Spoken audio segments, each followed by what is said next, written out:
Hello everyone, I'm Jamie Vaughn in the CCM Cafe, brought to you by Food for the Hungry, and I'm here today with our very special guest, Kate Stanford. Hi Kate, how are you? I'm great, how are you doing? I'm doing well. Now you are a singer and a songwriter. Have you always felt music as your calling? Yes. I will tell you the first time that I just kind of knew in my heart that it was what I wanted to do.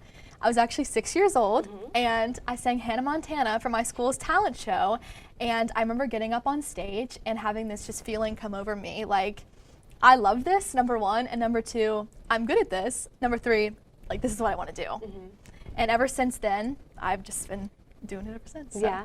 Well, you've written with some pretty amazing people, Cindy Morgan being one of those, you know, an icon in CCM music. Where do you find your inspiration?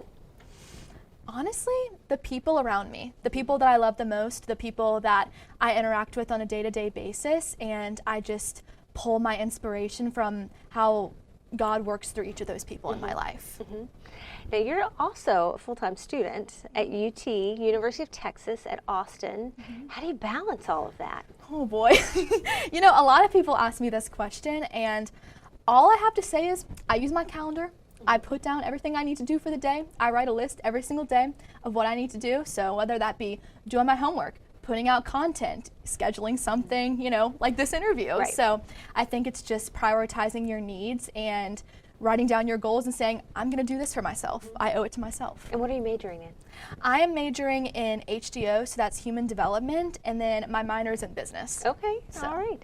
Now, people might not know this, but you were on one of the #1 albums of 2020, and it was an album called A Thrill of Hope, and you were on there with Sandy Patty and Veritas and Jonathan Fierro. Did you ever think you were going to be on something that was that big and with legends like this? Oh boy, you know, when I found out I was on that album, I was just ecstatic. I had some big shoes to fill. Like people like Sandy Patty, I've looked up to for a long time, and I thought it was just like an amazing experience, and I, you know, got to learn so much through being on it. But yeah. Yeah. We recently lost Louis Palau, and you have a song that was on his biography movie. And how did it feel to have your music featured in that movie?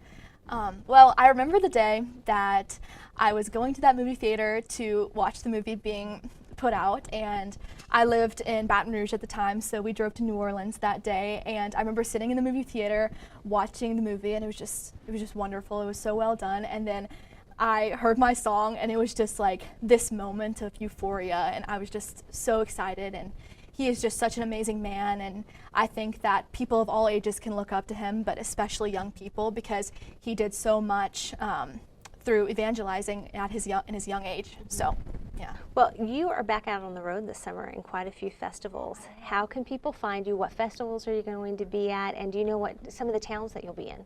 So I will be doing the Alive Festival, the Life Festival, and the Big Ticket Festival. So those will be in Michigan, Ohio, and Nashville. Okay. So I am very excited about those. Well, we're really excited to see where new music is going to take you in your career, and we hope that one day you're going to come back here to the CCM Cafe and talk to us again so we can kind of catch up with you. I would love that. All right.